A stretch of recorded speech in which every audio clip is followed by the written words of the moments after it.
This is The Bottom Line. The Bottom Line on 938 Live.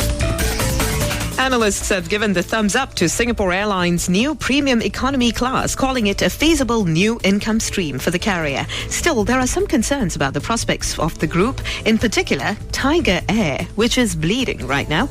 Travis Teo with the story. SIA is following in the footsteps of Cathay Pacific and Korean Air, which have successfully launched premium economy class. K. Ajit, an analyst at UOB Kay Hian, says Cathay was the only airline which saw its passenger yield improve in the last financial year. And that's on the back of its premium economy seats. The yield is a measurement of how much a passenger pays to fly 1 mile. Mr. Ajit says Singapore Airlines is not too late in introducing the new class. Within Asia, there were not that many carriers which started premium economy. There was Cathay, which commenced about 1.5 years ago.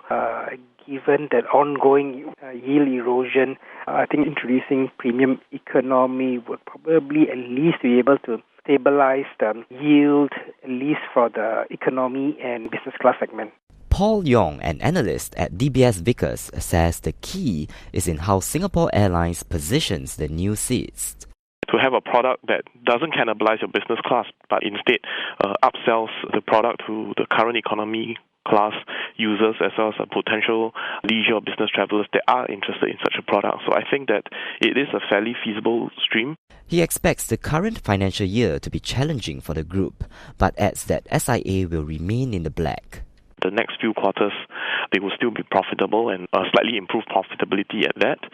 They are actually restraining their capacity growth to just 1% next year. So we think that that should actually help both load factors as well as yields improve slightly, which is why we still think that the earnings will grow, albeit to just about over 500 million next year, which is still a far cry from the years when they were doing $1 or even $2 billion in terms of net earnings. Broadly, analysts agree that SIA's low-cost arm, Tigerair, is the anchor weighing down the group. The budget carrier recently approached its parent company to have SIA veteran Lee Lik Sin as its chief executive. Mr. Ajit of UOB Kay Hian explains what must be done to turn Tigerair around. I think the first step they have to do is to address the cash burn from the associates. Last year it was Southeast Asian Air, Tigerair Philippines, and Mandala also. They were injecting funds into Tigerair Mandala. So these must stop because Tigerair acts as guarantors for the leases and for fuel requirements for these carriers. So they must end this arrangement. And of course, there's even Australian side is losing money, but they are not injecting additional funds into Tigerair Australia, so at least that is fine. Mr. Yong of DBS Vickers says the carrier should manage its capacity.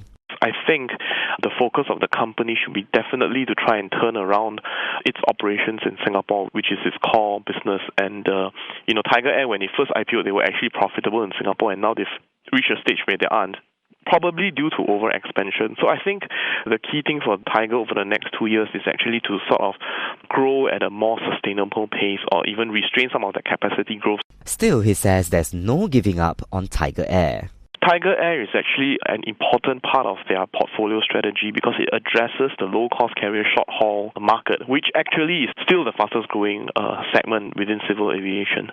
And Singapore Airlines has actually increased their stake in Tigerair from about a third to 40% when they bought out Temasek stake. So I think they're still very committed to this product. According to Reuters data, 7 analysts have a buy rating on SIA, 8 have a hold call, and 4 have a sell recommendation.